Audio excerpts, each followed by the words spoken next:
Bonjour, bienvenue sur le plateau de l'e-Trophée Andros, dernière compétition de la saison. Nous sommes à Superbès en Auvergne avec un plateau exceptionnel que je vais vous présenter tout de suite.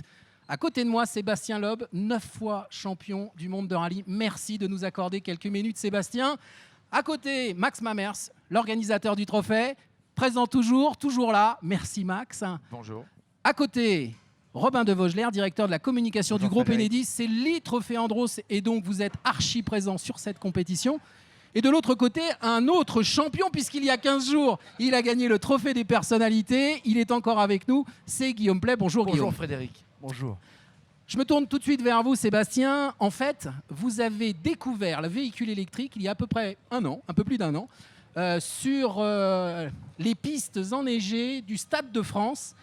Rappelez-nous un petit peu quels étaient vos premiers tours de roue. Écoutez, c'était sympa de découvrir une voiture comme ça dans le Stade de France. C'est toujours une ambiance particulière. Donc c'était un plaisir de rouler là-bas dans ce stade, de découvrir les sensations d'une voiture électrique, parce que c'est vrai que j'avais pas eu beaucoup d'occasions avant de le faire. Et c'est des voitures qui sont très performantes, qui sont faites pour ça, qui sont bien équilibrées, qui ont 4 roues directrices, un moteur électrique qui répond instantanément à ce qu'on lui demande. Donc j'ai pris du plaisir et c'est un petit peu ça qui m'a aussi donné envie de revenir faire quelques manches cette année. Exactement, et on va en parler. Alors, pour ceux qui nous regardent, qui connaissent le véhicule thermique, qui découvrent de plus en plus le véhicule électrique, quelles sont les différences notables pour un pilote ? Je dirais que les différences, c'est en thermique. Si on veut parler du trophée Andros, c'était des boîtes 6 vitesses avec un embrayage, avec un moteur thermique à gérer. Donc à partir de là, à chaque changement de rapport, on était obligé de débrayer parce qu'avec le patinage, ça passe pas bien. Donc on était obligé de freiner du pied droit pour pouvoir avoir le pied gauche sur l'embrayage. Quand on bloquait les roues, il fallait débrayer pour pas caler le moteur. Un moteur électrique, ça répond instantanément. On peut l'arrêter, on peut bloquer les 4 roues. Dès qu'on remet gaz, on a tout de suite toute la puissance, donc ça réagit instantanément. Les voitures en soi sont même mieux équilibrées parce qu'on n'a pas le poids du moteur en porte-à-faux arrière. On a le plus lourd dans la voiture, c'est la batterie qui est à la place du siège passager. Excellent. Donc les masses sont vraiment centrées. Ça fait une voiture qui est très réactive, très bien équilibrée. Et au niveau plaisir de pilotage, c'est vraiment sympa. Alors, vous avez découvert le circuit à Val Thorens il y a quelques semaines. Vous êtes là, Superbès, pour rouler sur votre 4 roues motrices directrices. Je dis votre véhicule parce que votre écurie, Sébastien Loeb Racing, est engagée. Alors, qu'est-ce qui est le plus difficile, vous qui connaissez parfaitement la mécanique, à régler sur un véhicule électrique ? Justement, c'est un peu pour ça qu'on est venu avec le team aussi dans cette discipline, parce que je pense qu'on voit que l'automobile en général devient de plus en plus électrique et que donc les disciplines dans le sport auto sont un petit peu obligées de suivre le mouvement. Et pour nous, c'était une bonne occasion de nous préparer, justement de préparer l'équipe à gérer des voitures électriques. Donc ce qui est le plus difficile, honnêtement, c'est pas moi qui m'en occupe des voitures. Ce sont les techniciens qui règlent les réglages. Voilà, sur ce type de voiture, ce qui est le plus important, c'est les réglages de suspension, de ressort, les amortisseurs, les pressions de pneus, parce que les pneus, c'est un paramètre primordial en Andros. Et on joue aussi pas mal sur les réglages des cames arrière qui permettent d'utiliser les roues arrière directrices pour placer la voiture. Il faut les utiliser intelligemment, il faut réussir à placer la voiture, mais il faut pouvoir la contrôler quand même. Donc on joue un petit peu avec ça, suivant le profil du circuit. Alors parlons un instant au patron de l'écurie, puisque après le rallycross, le WTCR, votre écurie, le Sébastien Loeb Racing, se lance un nouveau challenge sur la glace. Votre bilan après 7 années ?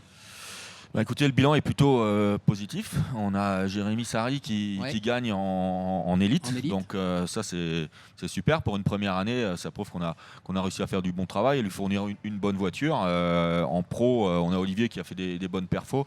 Après, le niveau est serré. Les courses, ça tient souvent à pas grand-chose. On l'a vu avec Olivier sur différentes courses. On va pas jouer le titre en pro, mais les perfos étaient à la hauteur.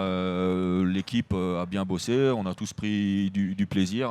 C'est super sympa de venir courir aussi en hiver dans des stations de ski, dans des beaux endroits. Donc ouais, c'est franchement une discipline qui nous a beaucoup plu. Ouais. Alors on parle de bilan, je me tourne tout de suite vers Max. Alors Max, on arrive au terme de cette saison. Quel bilan tirez-vous de cette 31e année du Trophée Andros devenu e-Trophée ? Alors déjà, c'est exceptionnel parce que l'an dernier, comme vous nous avez suivis et vous le saviez, il y avait 3 voitures électriques au milieu des thermiques. je n'étais pas sûr de pouvoir réussir mon coup, c'est-à-dire de faire un plateau 100% électrique. Ça a été le cas cette année. Merci au team, et dont justement Sébastien Le Racing fait partie, Yvan Muller aussi, un ancien vainqueur du trophée qui l'a gagné 10 fois, qui sont des gens qui ont des teams de niveau mondial puisqu'ils sont sur des pistes de championnat du monde. Ces gens-là ont été attirés par cette nouvelle technologie et c'est parce qu'il y a eu un engouement aussi nouveau de leur part que nous avons pu réussir à combler le vide qui nous manquait, puisque l'an dernier, il fallait rajouter 9 voitures. Nous avons fabriqué, la société Hexagone a fabriqué 9 voitures. 9 véhicules, oui. La dernière qui a été faite, c'est assez marrant, c'est celle de Sébastien. Elle a été livrée 3 jours avant Valto et ça ne l'a pas empêché de faire 2. Et il aurait peut-être pu gagner d'ailleurs. Oui, absolument. Je me tourne vers vous, Robin, aussi. Alors donc, le fait que ce soit de l'e-Trophée Andros, tout électrique, quel bilan tirez-vous aussi de cette saison? Et vous êtes partenaire, il faut le rappeler, depuis 10 ans de cette compétition. La première chose, c'est déjà une grande fierté parce que c'est une première mondiale. C'est la seule course au monde 100% électrique sur glace. Et puis, comme le disait à l'instant Max, je tenais à remercier les pilotes. On a un champion du monde. Tous ces pilotes qui font la promotion du véhicule électrique et qui peuvent montrer à tous ceux qui vont acheter des véhicules électriques que c'est performant. Et on ne peut pas le faire sans les pilotes, sans les mécaniciens, sans toutes ces personnes qui peuvent tout simplement prouver et dire que ça fonctionne. Et des personnes connues comme Guillaume qui peut le dire aussi aux jeunes, parce que ce sont eux qui vont conduire aussi ces véhicules assez rapidement. Donc c'est une très très belle réussite cette année. Guillaume, je me tourne aussi vers vous justement. Donc quel bilan? Alors il y a 15 jours, évidemment, vous avez gagné le trophée des personnalités. De là à dire que vous allez donner quelques conseils à Sébastien, on n'en est pas encore là. Mais vous, je sais qu'au quotidien, vous roulez en électrique et c'est un message que vous voulez faire passer à chaque fois. Mais moi, je suis fan des voitures électriques. J'ai la chance de rouler en Tesla. Et je trouve ça très performant, très efficace. Ça accélère très fort. C'est propre. Et je suis content qu'il y ait aujourd'hui des compétitions 100% électriques. C'est vraiment un plaisir. Et de voir des gens comme toi qui viennent et qui montrent qu'en fait, finalement, c'est aussi bien, voire mieux ce que tu disais pour le Stade de France, ça répond vraiment très vite que le thermique, c'est un vrai plaisir, quoi. Sébastien, le fait que le trophée Andros soit passé e-trophée en tout électrique, est-ce que ça a été, on va dire, le déclencheur pour que ton écurie entre dans la compétition? Oui, tout à fait. Concernant l'écurie, c'était le déclencheur parce que, comme je disais, on voit que le sport auto évolue de plus en plus vers l'électrique et pour nous, c'était une bonne opportunité pour passer des bons moments sur de belles courses, se faire plaisir pendant l'hiver et en même temps se préparer à éventuellement exploiter d'autres voitures électriques dans d'autres disciplines. Donc c'est un bon tremplin pour le team. Alors dernière question pour les gens qui sont un peu qui doutent encore de l'électrique, qu'est-ce que tu pourrais leur dire, toi qui connais le thermique mieux que quiconque et à très haut niveau, petit à petit, est-ce que l'électrique va changer, va révolutionner à la fois la compétition automobile et va révolutionner le fait de se déplacer? Le fait de se déplacer, on le voit de plus en plus, effectivement. Après, est-ce que c'est la solution qui va vraiment être à l'avenir? C'est possible, je ne sais pas, je ne suis pas assez investi là-dedans pour le savoir, mais en sport auto, c'est clair que on voit que les voitures sont hyper performantes. Par exemple, Robin Dumas qui a battu mon record de Pikes Peak, c'était avec une électrique, et je pense qu'avec une thermique, ça aurait été très compliqué de faire le temps qu'il a fait. Donc oui, on voit que même en perfo, l'électrique arrive. Pour les spectateurs, c'est un step à passer, parce qu'on est quand même habitué en tant que fan de sport auto à entendre un bruit de Alors moteur, justement, etc. c'est ça.